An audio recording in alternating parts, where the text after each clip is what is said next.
वो सामने ना हमारी नौकरानी बैठी है। हाँ, और कुछ ऑर्डर करे तो देना मत उसको, ठीक है ना? कुछ देना नहीं है, सिर्फ पानी गिला, समझ गया ना? जा। एक्सक्यूज मी, तो माँ जी आपके साथ है? हाँ, क्यों? तो आप उनको अपने साथ बिठा लीजिए ना, ये एंट्रेंस में चेयर लेके बैठी हुई है बीच में, अच्छा नहीं लग रहा। अरे वो क्या है ना कि हमारी नौकरानी है, हमारे साथ नहीं बैठ सकते ना, इसलिए वहाँ पे बिठाया हुआ है। अच्छा सुनिए, उनको ना पानी वानी पूछ लेना, और हाँ प्लास्टिक के ग्लास में ही देना, कांच वाच के ग्लास में देने की जरूरत नहीं है। सो व्हाट मैम, मेड है तो आपकी फैमिली का हिस्सा ही है एक तरीके से, साथ बिठा लीजिए, उसमें कौन सी बड़ी बात है। अच्छा नहीं लग रहा, वो अलग बैठी हुई है, अब साथ बिठा लेते तो कौन सी बड़ी बात हो जाएगी। मैम आपकी मेड है लेकिन आप यहाँ बिठा सकती हैं, और रही बात पानी देने की तो हम कांच के गिलास में दे देंगे, हमारे यहाँ ये भेदभाव नहीं होता है कि उनको प्लास्टिक के गिलास में देंगे, हमें कोई प्रॉब्लम नहीं है, आप साथ में बिठा सकते हैं। मैडम आपको कांच के ग्लास में देना तो आप कांच के ग्लास में दे दीजिए, लेकिन हमारे बगल में उसकी सीट नहीं लग सकती। आपको समझ नहीं आया? मैंने बोला ना, हमारे घर की नौकरानी है, वो हमारे बगल बैठेगी क्या? इतनी औकात नहीं है उसकी, तो वो जहाँ है उसे वहीं रहने दो, और आप जाके प्लीज अपना काम करो। Okay ma'am, as usual. ने खाने का ऑर्डर दे दिया है ना? हाँ हमने ऑर्डर कर दिया, आप ले आइए। मैम उनके लिए भी दे दिया आपने, या जो आपने मंगाया वो उनके लिए भी कर दूं? अरे नहीं नहीं, आपको बोला तो सिर्फ पानी पूछ लेना, खाना वाना देने की जरूरत नहीं है, खामखा बिल बना देंगी हमारा यहाँ पे बैठ के। मैम पहले तो इतना अनकंफर्टेबल होकर वहाँ पे बैठी हुई है, उनको भूख भी लग रही होंगी, बुजुर्ग हैं, आपका आधा ऑर्डर ही दे देती उनको, थोड़ा अच्छा लगेगा। अरे तो घर जाके रोटी खा लेगी ना वो, अब यहाँ पे खाएगी क्या खाना? वो पिज्ज़ा बर्गर खिलाएं उसको? वो तो घर से लेके आए कि सामान वगैरह उठा लेगी, काम वाली है हमारी। ये फालतू का ज्ञान मत दो हमें, समझ में आया? जितना बोल रहे हैं उतना करो। फालतू की बहस करने बैठ जाते हैं लोग, इंसानियत सिखा रहे हैं हमें। सॉरी मैम, सॉरी सर, मैं लगवाती हूँ आपका खाना।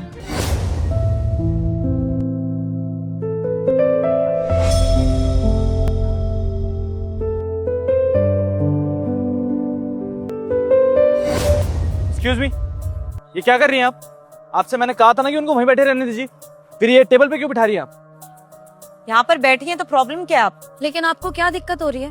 अगर हमने बोला उसको वहीं बैठे रहने दो तो बैठे रहने देते ना। आपके रेस्टोरेंट का स्टैंडर्ड तो नहीं जा रहा था ना? अगर वो बैठी थी तो बैठे रहने देते, आपको इतने सिंपैथी देने की क्या जरूरत है? देखिए मैम, गेस्ट की वजह से मेरे होटल का स्टैंडर्ड कभी भी नहीं जाता है, और वैसे भी कोई भी गेस्ट आता है ना, मैं हर गेस्ट को एक ही तरीके से ट्रीट करती हूँ। बुजुर्ग है, वहाँ बैठी हुई थी, अनकंफर्टेबल हो रही थी, मुझे कोई प्रॉब्लम नहीं है यहाँ पे बैठी है तो। वैसे मैम खाने के पैसे लिए जाते हैं, टेबल के नहीं, यहाँ तो फ्री में ही बैठी है, तो आई गेस आप लोगों को कोई प्रॉब्लम होनी नहीं चाहिए। आप लोगों का खाना मैं लगवाती हूँ। माँ जी आपको कुछ चाहिए? नहीं नहीं बेटी, मुझे कुछ नहीं चाहिए। माँ जी ये लीजिए, खा लीजिए। हाँ बेटी, हम तो कुछ नहीं मंगवाया, हमको नहीं चाहिए। अरे नहीं नहीं, आपने नहीं मंगाया है, लेकिन मेरी तरफ से आप आराम से खा लीजिए। देखो हमारे पास पैसे नहीं है कि हम पैसे देंगे, और साहब लोग हम पे गुस्सा करेंगे, नाराज हो जाएंगे। आप ही ले जाओ, हमको नहीं चाहिए। अरे मैं आपसे पैसे नहीं मांग रही, आपके लिए फ्री है ये, और कोई आप पे गुस्सा नहीं करेगा, आप टेंशन मत खाओ। एक्सक्यूज मी मैडम, आप ये क्या कर रही हैं? आपको मना किया था ना, पहले तो आपने उठा के उनको वहाँ पे बिठा दिया, और आप खाना दे रही हैं। आपकी हिम्मत भी कैसे हुई? एक मिनट मैम, माँ जी आप डरिए मत, अब खाइए। मैम पहले तो आप मेरे रेस्टोरेंट में चिल्लाइए मत, मेरे रेस्टोरेंट की रेपुटेशन है, अगर आपको कुछ भी बोलना है तो आराम से बोलिए। और दूसरी बात, उनको भूख लग रही थी, अब आप लोग खिला नहीं रहे थे तो इट्स फाइन ना, मैंने फ्री में दिया, आपके बिल में ऐड नहीं होगा, इट्स कॉम्प्लीमेंट्री। भले ही आपने फ्री में दिया, लेकिन हमने मना किया था ना, तो हमारे मना करने के बावजूद आप कैसे दे सकती हैं? वो हमारे साथ है ना, हम जो चाहेंगे वो होगा, आपकी मर्जी नहीं चलने वाली। भले ही रेस्टोरेंट आपका है, लेकिन अगर हमने मना किया है कि हमारे साथ अगर कोई इंसान है उसको खाना नहीं देना है, तो आप कोई नहीं होती है खाना देने वाली। मैम आप लोगों ने मना किया था कि खाना नहीं देना, लेकिन मेरे रेस्टोरेंट में कोई गेस्ट आए और मैं उनको ऐसे भूखे पेट तो जाने नहीं दूंगी। मैम बुजुर्ग है, उनको तो वैसे भी मैं ऐसे नहीं देख सकती, तो मैंने अपनी तरफ से उनको खाने के लिए दे दिया। आपको पैसे नहीं देने हैं तो आपको इस चीज से कोई प्रॉब्लम भी नहीं होनी चाहिए ना मैम, मैं अपनी तरफ से खिला रही हूँ, आपको चाहिए था कि उनको नहीं मिले तो उनको नहीं मिल रहा आपकी तरफ से। अच्छा, तो अब आप ये दिखाना चाहती हैं कि हम अपनी नौकरानी को खाना खिलाना अफोर्ड नहीं कर सकते? हेलो मैडम, हमने अगर मना किया तो उसके पीछे कोई रीजन होगा। इसका मतलब ये नहीं है कि हमारे पास पैसे नहीं है इसलिए हम उसको खाना नहीं खिला रहे। हम चाहते ही नहीं है कि वो हमारे साथ कहीं पे आए और हमारे पैसों पे खाना खाए, समझिए आप? मैम वो आपके साथ आई लेकिन आप उससे अपना मान तो रहे नहीं है। आपने मना कर दिया कि पानी भी प्लास्टिक की गिलास में देना, लेकिन मैं ऐसे देख नहीं सकती। मेरे रेस्टोरेंट में कोई गेस्ट आया तो मैं उनको भूखा भी नहीं जाने दूंगी। अब उन्होंने खुद से तो कुछ नहीं बोला, लेकिन मुझे उनके लिए बहुत बुरा लगा, इसलिए मैंने अपनी तरफ से उनको एक मील दे दिया है।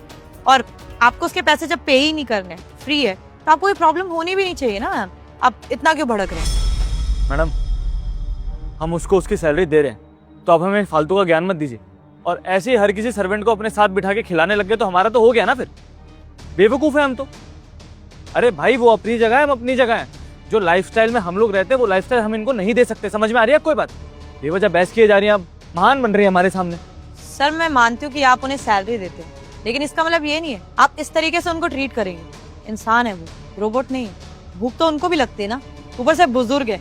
इस तरीके से आप बिठा रहे थे उनको और फिर खाना देने को भी मना कर रहे थे, लेकिन मुझे तरस आ गया, मुझे अच्छा नहीं लगा। और अगर मेरे रेस्टोरेंट में आई है, मेरी रिस्पॉन्सिबिलिटी है, तो मैं अपनी तरफ से खाना खिला रही हूँ।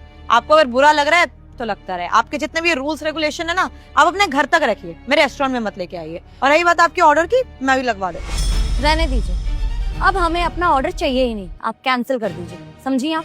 और आपके रेस्टोरेंट में आज के बाद मैं कभी भी खाना खाने नहीं आऊंगी, समझी? चलो सनी। चलो। अबे ओ बुढ़िया, अब चलने के लिए इनवाइट करूँ क्या तुझे? चल घर, बताती हूँ। जी मैडम।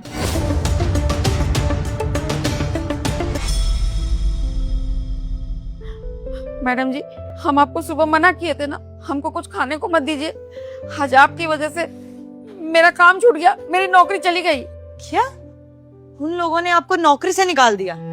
हाँ मैडम जी, वो भी इतनी छोटी सी बात पे कि हम आपका दिया हुआ खा लिए। आपको क्या जरूरत थी हमको खाना खिलाने की? अरे हम ठीक से भूखे, बेफालतू में मेरी नौकरी भी चली गई। अब हम अपना घर कैसे चलाएंगे? कितने बदतमीज किस्म के लोग हैं। अरे एक तो कोई नौकरानी है आपके यहाँ काम कर रही है, उसकी 1% की इज्जत नहीं कर रहे, और अगर मैंने फ्री का खाना दे दिया तो उसमें इतनी प्रॉब्लम होगी उनको। देखिए माँ जी, आप इतना परेशान मत होइए, जो होता है ना अच्छे के लिए ही होता है। अब इसमें क्या अच्छा हुआ मैडम जी? नौकरी चली गई, वहाँ मुझे पैसे मिलते थे, रहती थी। अब कहाँ रहूंगी, कैसे चलाऊंगी अपना परिवार? एक मिनट माँ जी, वो आपको कितनी तनख्वाह देते थे? 10,000 रुपया। 10,000 ना, मैं आपको 15,000 रुपए दूंगी, और रहना खाना सब मेरी तरफ से, आपका ही नहीं आपके परिवार का। बताइए, यहाँ पे रेस्टोरेंट में बस छोटा मोटा काम करना होगा, ज्यादा कुछ नहीं। 15,000 रुपया देंगी? यहीं पे रह भी लूंगी मैं। देखा माँ जी, मैंने आपको बोला था ना कि जो होता है अच्छे के लिए होता है। वो लोग डिजर्व नहीं करते आपको, आप उनका इतना काम करते हैं, वो आपकी बिल्कुल इज्जत नहीं करते। उनको लगता है कि आप खाना या पानी डिजर्व ही नहीं करते। अरे आपकी उम्र देखिए, आपकी उम्र का तो कम से कम उनको लिहाज करना चाहिए था ना। मेरे को तो ये समझ नहीं आ रहा, इतने टाइम तक आप उनके यहाँ क्यों काम कर रही थी? आप छोड़ देती, और भी जगह काम मिल जाता आपको। ऐसे बदतमीज लोगों के यहाँ कभी काम नहीं करना चाहिए माजी। पर मैडम जी, मजबूरी भी तो कोई चीज होती है ना। अब हम क्या करें, पढ़े लिखे तो है नहीं, हमको और कुछ काम आता नहीं है, बस यही काम आता है। तो मजबूरी में काम कर रहे थे, घर चल रहा था हमारा। माँ जी, मजबूर कोई भी होता है ना, अपनी वजह से होता है। वो स्टेप नहीं उठाता है, वो हिम्मत नहीं करता। आपने हिम्मत नहीं करी, आपको लगा बाहर जाऊंगी कहीं काम मिलेगा ही नहीं मुझे, इसीलिए। अब देखिए, वहां से नौकरी गई, आपने हिम्मत करी, चाहे यहाँ पे आके मुझे डांटने की ही हिम्मत करी, लेकिन उसमें देखिए आपको यहाँ पे नौकरी मिल गई, और पैसे के साथ साथ आपको इज्जत भी मिलेगी, क्योंकि मेरे रेस्टोरेंट में सब बराबर है, कोई छोटा बड़ा नहीं। आप आराम से यहाँ पे इज्जत से काम करना, और ऐसे लोगों के पास वापस जाने की जरूरत नहीं है, ना बुरा लगाने की जरूरत है कि इन जैसे लोगों के यहाँ से आपकी नौकरी छूटी हुई। आइए।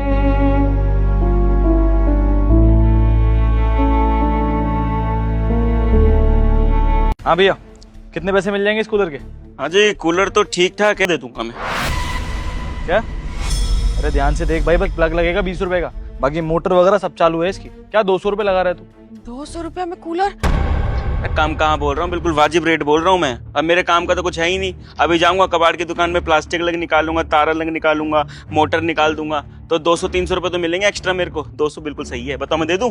अरे मेरे भाई, रनिंग कंडीशन में दे रहा हूँ, वो तो एसी लगवा लिया इसलिए इसकी जरूरत नहीं है। जगह घेर रहा है घर में ये, और कुछ भी नहीं है। अपने घर में लगा लियो इसको। अरे साहब, मेरे घर में फर्स्ट क्लास कूलर है, मैं आपको सही रेट बोल रहा हूँ। 200 रुपए में बढ़िया है, दे देता हूँ मैं, बताओ। अरे तो हम तो पंखा की जगह पे कूलर ही ले सकते हैं 200 रुपये में।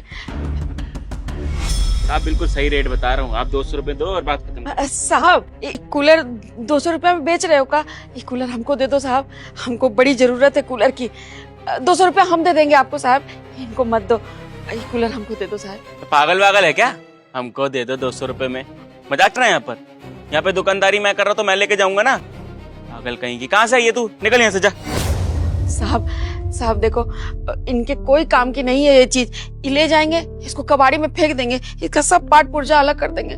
पर आपको नहीं पता है साहब, हम गरीब लोग हैं, हमको कूलर की बहुत ज्यादा जरूरत है। बहुत गर्मी पड़ रहा है साहब, हमारे घर में बच्चे हैं, वो पढ़ाई लिखाई करते हैं पर वो कर नहीं पाते हैं सर। आपको भी पता है कितनी गर्मी पड़ रही है, ये कूलर जाएगा ना तो हमारे बच्चे पढ़ाई लिखाई भी कर लेंगे और हमको भी काम से आने के बाद थोड़ा आराम मिल जाएगा।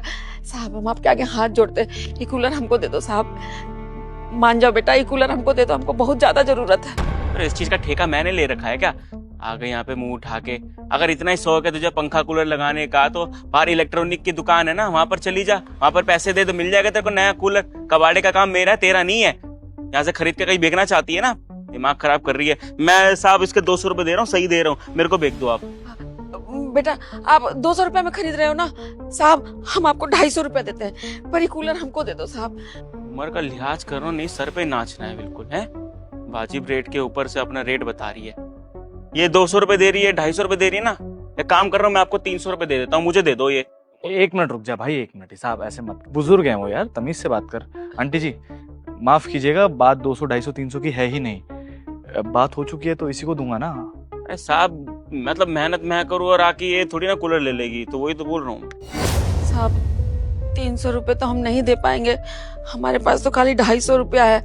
वो कहा है ना साहब, हम अभी पंखा खरीदने जा रहे थे कि कोई पुराना पंखा मिल जाएगा, हमारे घर का पंखा जल गया है। हम इधर से गुजर रहे थे तो ये भाई साहब को सुने कि 200 रुपए में कूलर ले रहे हैं, इसीलिए हम आपके पास चले आए साहब। ये 200 रुपए में कूलर मिल रहा है तो हम पंखा की जगह पे कूलर काहे नहीं खरीद ले, हमारे घर में लग जाएगा ना तो हमारा बच्चा सब पढ़ लिख जाएगा साहब। हम आपके आगे हाथ जोड़ते हैं, आप 250 रुपए ले लीजिए, ये कूलर हमको दे दीजिए। ओ माँ, हम भी कोई अंबानी के घर में पैदा नहीं हुए हैं, कोई पैसा लेके नहीं पैदा हुए। हम भी यहाँ पे दिन दिहाड़ी करते हैं, धूप में इतना घूमते हैं, पसीना बहाते, किस लिए?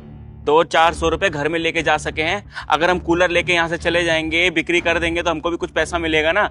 इतना ही शौक है तो ले लो नया कूलर। परेशान कर रही हो फालतू का, किसी घर के आके तमाशा बना रही हो, निकलो नया से। बना बनाया सौदा खराब करने आ गई है। यहाँ पे मना लिया था मैंने 200 में, लेकिन नहीं, 300 रुपए देने, 250 रुपए देने। आंटी आप क्यों जिद कर रही हो? देखो कायदे से तो उनको कूलर मिलना चाहिए ना, वो अपनी दुकान छोड़ के यहाँ पर आए हैं जब हमने बुलाया है।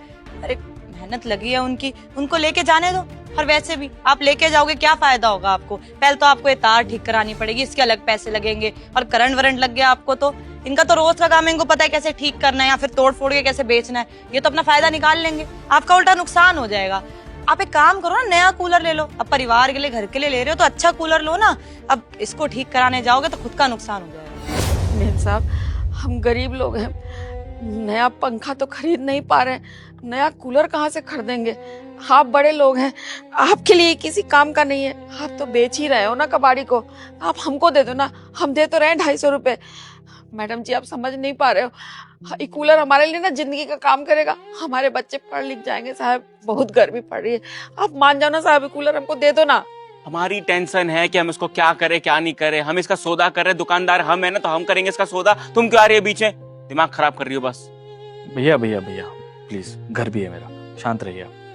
आंटी जी देखिए, मैं समझ सकता हूँ आप क्या कहना चाह रही हैं, और अभी मैंने उसको कमिट कर दिया कि मैं उसी को दूंगा, लेकिन आप मुझे एक बार ये बताइए कि आपको ये कूलर चाहिए क्यों? इतनी क्या जरूरत पड़ गई? आप एकदम से अचानक से कूलर देख के यहाँ पे आ गई। साहब हम बताए तो हमारे घर में पंखा था, वो भी जल गया है, हम दूसरा कोई पुराना पंखा ही लेने जा रहे थे, तो आपके मुंह से सुने कि 200 रुपया में कूलर बेच रहे हो, तो इसीलिए हम आ गए साहब। हम गरीब के घर में कूलर होगा ना, तो आप लोगों के घर में जो एसी चलता है ना, उससे बढ़िया है ही। हम गरीबों के लिए दे दो ना साहब, मान जाओ, ये कूलर हमको दे दो, हमारे बच्चे बहुत आशीर्वाद देंगे साहब, हम भी आपका आशीर्वाद देंगे, ये कूलर हमको दे दो साहब, बहुत जरूरत है साहब। वैसे भी आपको पता है हम लोग झोपड़ी में रहते हैं, वो पंखा रहता है ना, गर्म हवा देता है, इसमें तो घास उस लगा रहता है ना, पानी डाल देंगे तो पूरा हमारा कमरा ठंडा कर देगा, बहुत आराम मिलेगा हम लोगों को। बच्चे सब पढ़ लिख भी जाएंगे, हमको भी आराम हो जाएगा, पूरा कमरा हमारा ठंडा हो जाएगा एकदम। इसीलिए हमको ये चाहिए। पंखा छोड़ देंगे साहब, हम इसी को ले जाएंगे। आप हाथ मत जोड़िए प्लीज, आप शांत रहिए। क्या करना है भैया बताइए। अब क्या करना है क्या? इतनी धूप में आपके घर पे यहाँ पर आया, अपना मेहनत पसीने से यहाँ पे रोजगार करते हैं, किस लिए करते हैं? ताकि 200-400 रुपए कमा सके ना। आपको 200 रुपए बोले, आप बोल रहे 300 रुपए में, तो हमको बेच दो ना साहब। और साहब हम यहाँ पर आए, आपको 200 रुपए मना लिए थे और आप हमको दे भी देते, हमको पता है। लेकिन ये बीच में आ गए, कह रही कि 250 रुपए दूंगी, 300 रुपए देंगी। पता नहीं, हमारा काम बिगाड़ दिया बिल्कुल। नुकसान तो साहब हमारा हो रहा है ना, हम तो आपको तब भी 50-100 रुपए एक्स्ट्रा दे रहे हैं। देखिए भाई साहब, मैंने आपको एक कूलर देने की बात की है, इस बात से मैं नहीं मुकरूंगा, लेकिन आप बात को समझिए। आप क्या करेंगे इस कूलर का? ये तार अलग कर देंगे, प्लास्टिक अलग कर देंगे, मोटर अलग कर देंगे, अलग अलग करके इसको बेच देंगे। कितना प्रॉफिट हो जाएगा आपका? 50 रुपए, 100 रुपए, इससे ज्यादा तो नहीं होगा ना। लेकिन वहीं दूसरी तरफ ये आंटी अगर इस कूलर को ले जाती हैं तो इनकी गर्मियाँ आराम से निकल जाएगी, इनका बच्चा पढ़ाई कर लेगा या आराम से घर में खाना बना पाएंगी, सारे काम अच्छे से हो जाएंगे। ये समझ लीजिए कि अगर आप ये कूलर इनको दे देते हैं ना, तो 4-5 जिंदगियां हैं जिनको आराम की जिंदगी मिलेगी, खुशी खुशी अपनी गर्मियां काट सकते हैं। और आप तो भाई साहब समझ ही सकते हैं, धूप में काम करते हैं आप भी, अभी गर्मी कितने बढ़ने वाली है। मार्च का महीना है, इतनी गर्मी है और आगे क्या होगा आप खुद भी नहीं जानते। और गर्मी की वजह से मैं नहीं चाहता कि कोई भी इंसान बीमार पड़े या परेशान हो। अब ये डिसीजन मैं आपके ऊपर छोड़ता हूँ। अगर आप कहते हैं तो ये कूलर मैं इनको दे देता हूँ। और देखिए, इंसानियत के नाते बनता भी इतना ही है, उल्टा आपको तो इनकी मदद करनी चाहिए। आपने तो अभी कहा कि मेरे घर में कूलर है, सब कुछ है, इसलिए आपको परेशानियों के बारे में नहीं पता। लेकिन इनके बारे में सोचिए एक बारी, बेचारी बुजुर्ग हैं, पति है नहीं उनके, बच्चों को अकेले पाल रही हैं, इतना हाथ जोड़ रही है, तो मतलब सच में इनको जरूरत होगी ना। सोच लीजिए भैया। देखिए, हर बार पैसा कमाना जरूरी नहीं होता, कभी कभी इंसान को इंसानियत भी दिखानी चाहिए, और वही मैं आपसे चाहता हूँ। अगर आप ऐसा कर देंगे तो इनकी मदद हो जाएगी और कुछ भी नहीं है। देखिए भैया, हम इंसान पूरी जिंदगी पैसे के पीछे, काम के पीछे भागते रहते हैं, लेकिन इसमें हम ये भूल जाते हैं कि हम भी इंसान हैं, तो हमारे अंदर इंसानियत तो होनी चाहिए ना। अब आप देखिए, इतनी बुजुर्ग है, कितना काम करते, इतनी मेहनत करते, घर में बच्चे भी है। चलो माना कि कायदे से आपका बनता है कूलर ले जाना, आप ले जाके क्या करोगे? ये सब कुछ अलग ही कर दोगे, पार्ट्स बेच दोगे, उसके 150-200 रुपए मिलेंगे, वो तो आप दिन में आराम से कमा लोगे, एक दिन की कमाई आपकी बस। लेकिन इनकी पूरी गर्मियां निकल जाएगी। अरे ये कि अगर ये अच्छे से कूलर चलाएंगे ना, तो अगली गर्मियां भी आराम से निकाल लेंगे। देखिए भैया, कमाई तो हो जाती है, लेकिन अगर किसी को बीमारी लग जाए ना, वो ठीक होने में बहुत टाइम लगता है। और मुझे लगता है कि आंटी जी ये कूलर ले जाएं तो ज्यादा सही है, कम से कम इसका फायदा तो होगा किसी को। देखिए, हम बोलने वाले तो नहीं होते, जैसा आप बोलेंगे वैसा ठीक है। सही कह रहे हो आप दोनों, हमको इतना ही बुरा मत बनाइए। हम भी थोड़ा बहुत इंसानियत रखते हैं, और कोई अमीर खानदान से थोड़ी ना है जो हमको पता होगा कि एसी का क्या होता है, पंखे का क्या नहीं होता, और कूलर का क्या इम्पोर्टेंस नहीं होता। सब जानते हैं हम। इसका सौदा करते तो हमको ही पता है कि हर घर में जरूरी है। और हमने न्यूज में देखे थे, इस बार जो तापमान है ना, बिल्कुल 50 डिग्री के ऊपर चला जाएगा, और लोग तो एसी लगा के भी आजकल बहुत गर्मी में रहते हैं। तो आप तो तब भी कह रही हो कि आपके घर में पंखा नहीं है, तो बताओ बच्चा लोग जो पढ़ाई लिखाई करता है कैसे करेगा? कुछ नहीं कर पाएगा। कूलर तो बहुत जरूरी है, और बिल्कुल सही रेट पे मिल रहा है तो हम आपको दे देते हैं, कोई नहीं। और जो बोला है ना आपके लिए, मतलब तू तड़ाक करके माफ कर देना, वो गुस्सा आ गया था कि इतनी दूर से हम यहाँ पर आए और हमारे सामने कोई और कूलर ले जाएगा, गुस्सा नहीं आएगा बताओ? इसलिए थोड़ा गुस्सा हो गए थे। बाकी माफ करना, और आप ले लो कूलर ही, कोई दिक्कत नहीं। बहुत बहुत शुक्रिया साहब, आपने बचवा को मना लिया हमको कूलर देने के लिए। साहब, हम 200 नहीं, आपको पूरे 250 रुपए दे देंगे। पर ये कूलर आज हम घर ले जाएंगे ना, हमारा बच्चा लोग देख के बहुत खुश हो जाएगा साहब, बहुत आशीर्वाद देगा आपको, आप सबको। आंटी जी, थैंक यू बोलने की कोई जरूरत नहीं है। देखिए, मेरा मानना ये है कि जिस इंसान को जिस चीज की वैल्यू हो ना, वो चीज उसी के पास होनी चाहिए। अब इस कूलर की ना ही वैल्यू मुझे है, और थोड़ी बहुत इन भाई साहब को है, वो भी सिर्फ पैसे के लिए। लेकिन सच कहूं तो इस कूलर की सबसे ज्यादा जरूरत आपको है, तो ये कूलर आपके घर पे ही जाना चाहिए। और मुझे ऐसा लगता है कि शायद हम लोग इसकी उतनी कदर नहीं कर सकते जितनी आप और आपके परिवार वाले करेंगे। तो आप ले जाइए इसको, इतना परेशान मत होइए। वैसे भी मुझे तो निकालना ही था, मेरे लिए तो बेकार ही थी ना ये चीज़। अच्छा हुआ ना कि आप आ गए मेरे सामने, उल्टा अच्छा काम करने का मौका मिल गया एक मुझे। साहब, एक बात बोले आपको? बोलो भैया। अभी हम क्या करते हैं, मतलब इसका प्लास्टिक अलग कर देते, तार अलग कर देते, कॉपर अलग कर देते, और ये तोड़ फाड़ के दूसरी जगह बेच देते। उससे क्या मिलता हमको? 100, 200, 250? इससे ज़्यादा नहीं मिलता ना। लेकिन 100, 200, 250 से ज़्यादा जो तवज्जो रखता है ना, वो है कि अम्मा बहुत खुश हुई, इनको जो ज़रूरत था इतनी गर्मी में वो उनको मिल गया। और कहते हैं ना, भगवान का करिश्मा होता है कि सारा लीला तो वही रास्ता है। क्या पता हम यहाँ पर आए, इस तरफ से गुजर रही होंगी, इन्होंने देख लिया, इनके इस्तेमाल आ जाएगा। आप भी बहुत अच्छा काम किए, मतलब आप हमको समझाए, हमको तो कुछ समझ ही नहीं आता, हम थोड़ा गुस्सा आ जाते हैं काम धंधे में कोई बीच में आता है, लेकिन आपने मैडम ने बहुत अच्छा समझाया। और हम भी आपसे ना इंसानियत ऊपर रखेंगे, लोगों का बात मानेंगे, उनकी बात सुनेंगे। चलिए अच्छा है भैया, मतलब आज का दिन तो बहुत ही अच्छा हो गया मेरे लिए। किसी की मदद भी हो गई और किसी को कुछ अच्छा सिखा भी दिया मैंने। इससे अच्छी तो और कोई बात हो ही नहीं सकती मेरे लिए। वैसे आंटी जी, आप इसको लेके कैसे जाएंगी? अकेले कैसे उठाएंगी इसको? अरे सोचना क्या है, ये है ना हमारी तन्नो, इसमें बिल्कुल रखेंगे और आराम से आपके घर पे छोड़ाएंगे, ठीक है? पैसा भी नहीं लेंगे इस चीज का। बताओ आपका घर कहाँ है, वहीं पर छोड़ाएंगे। लेकिन भैया, आपके काम का नुकसान नहीं होगा क्या इससे? मतलब अभी आप छोड़ के भी आएंगे तो आधे 1 घंटा तो लग जाएगा ऑलमोस्ट, और इतने में ज्यादा नहीं तो 100-150 रुपए का प्रॉफिट तो आपको होगा ना, तो नुकसान तो आपका भी है इसमें। कोई बात नहीं साहब, 100-150 तो छोटी रकम है। अभी ज्यादा जरूरी है अम्मा का खुशी। अम्मा के घर में कूलर जाएगा ना, एकदम जगमगा जाएगा घर, खुशहाली से घूम जाएगा है। और बाकी साहब अपने कर्म अच्छे रखो, ऊपर वाला है काम देने के लिए। क्या पता 1 घंटे बाद कोई बढ़िया काम आ जाए, एकदम बढ़िया सौदा आ जाए, हम उसको बेच के पैसा कमा लेंगे। साहब ये रख लो 250 रुपए।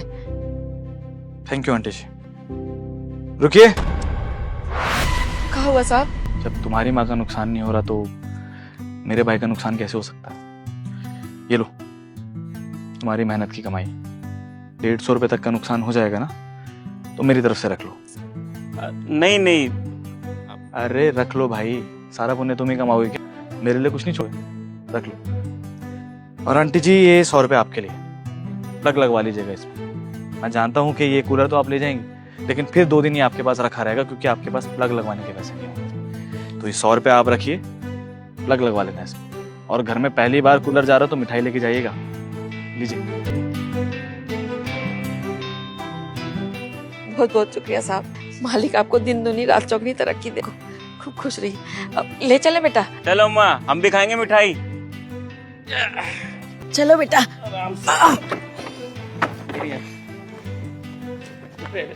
बैठ जाओगी? हम भी बैठ जाएं? दिक्कत तो नहीं होगा तुमको कोई? अच्छा चलो बेटा।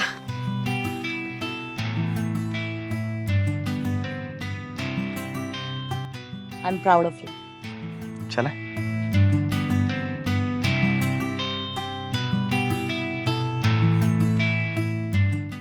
10 लाख का नुकसान कर दिया, पूरे 10 लाख का। इसलिए छोड़ी थी कंपनी तेरे पीछे मैंने, पेड़ पे लगते हैं पैसे। जेठ जी, आपकी हिम्मत कैसे हुई? आपने मेरे पति पर हाथ उठाया? अरे हाथ ना उठाऊं तो और क्या करूं, बताओ ना तुम।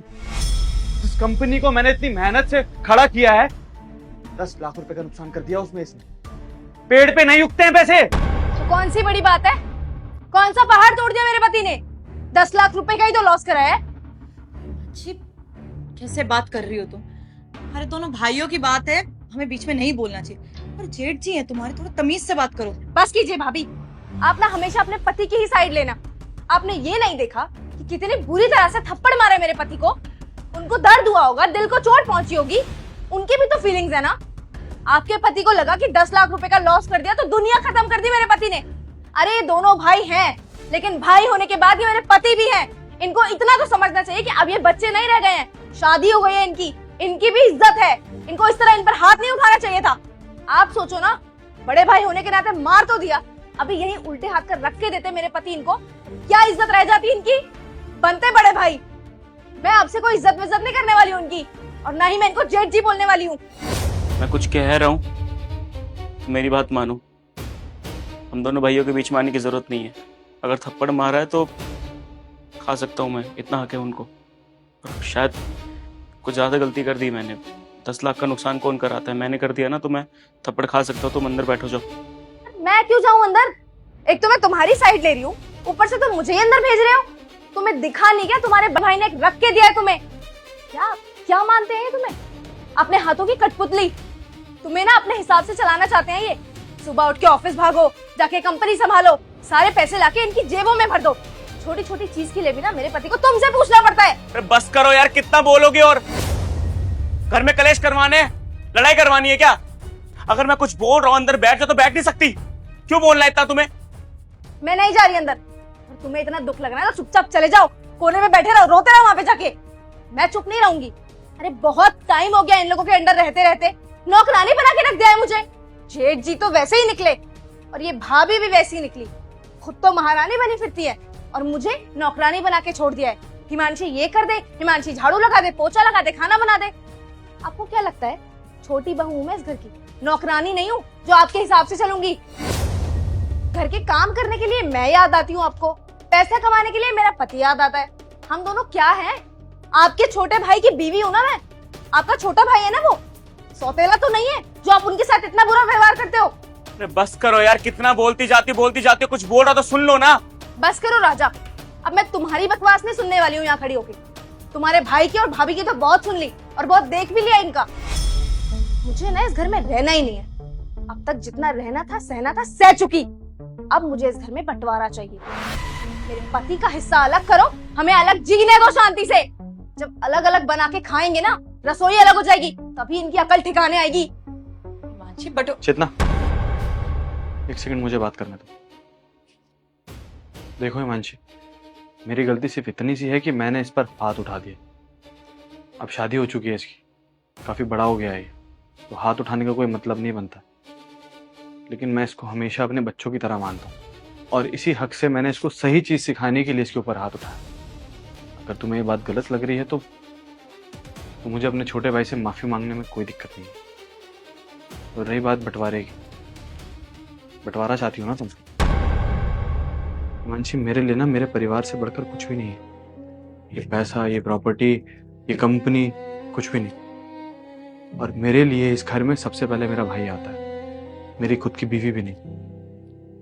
तो तुम्हें प्रॉपर्टी चाहिए ना, तो एक काम करो, ये घर, जितनी भी प्रॉपर्टी है, हमारी कंपनी, सब मैं राजा के नाम कर दूंगा। बदले में बस एक छोटी सी कमिटमेंट चाहता हूँ, क्योंकि मुझे भी मेरा परिवार पालना है।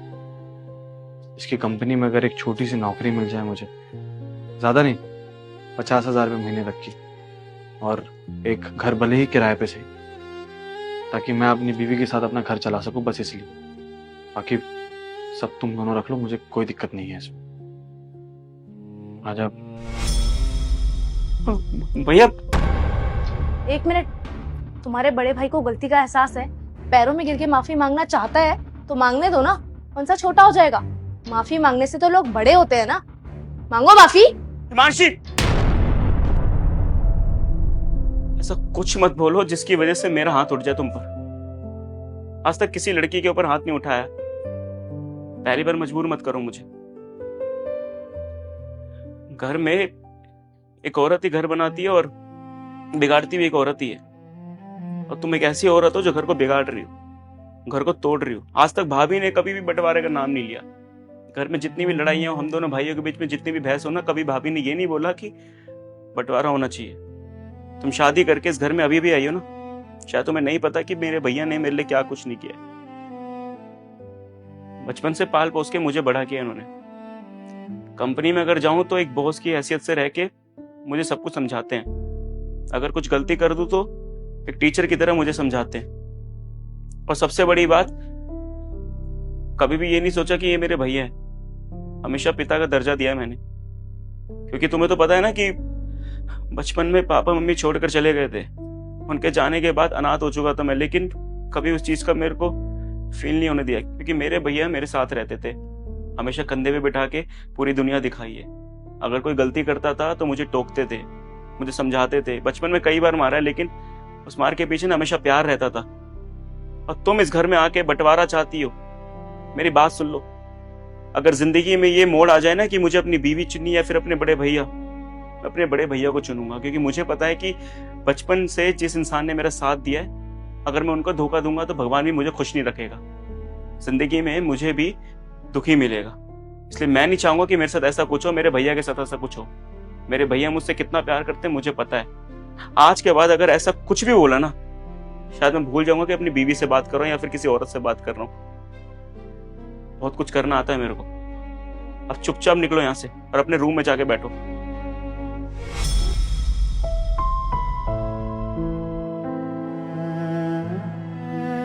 भैया पागल है वो उसे शायद पता नहीं है कि उसने क्या बोला क्या नहीं बोला, लेकिन उसकी ओर से ना मैं माफ़ी मांगता हूँ। मुझे पता है भैया कि आपने मेरे लिए क्या कुछ नहीं किया है। अपनी खुशियों के मार कर मेरी खुशियों के बारे में सोचा है, और मैं प्रॉमिस करता हूँ कि आज 10 लाख रुपए का नुकसान करवाया ना, लेकिन इन फ्यूचर करोड़ों का फ़ायदा करवाऊंगा इस कंपनी को।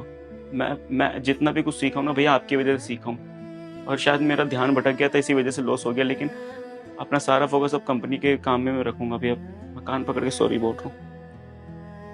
और भैया घर में क्या, आप मुझे बाहर रोड पे, सोसाइटी में या फिर ऑफिस में कहीं भी चाटा मारोगे ना, पलट के जवाब नहीं दूंगा, क्योंकि मुझे पता है कि उस चाटे के पीछे आपका प्यार है, आपका सिखाना है। माफ करना भैया।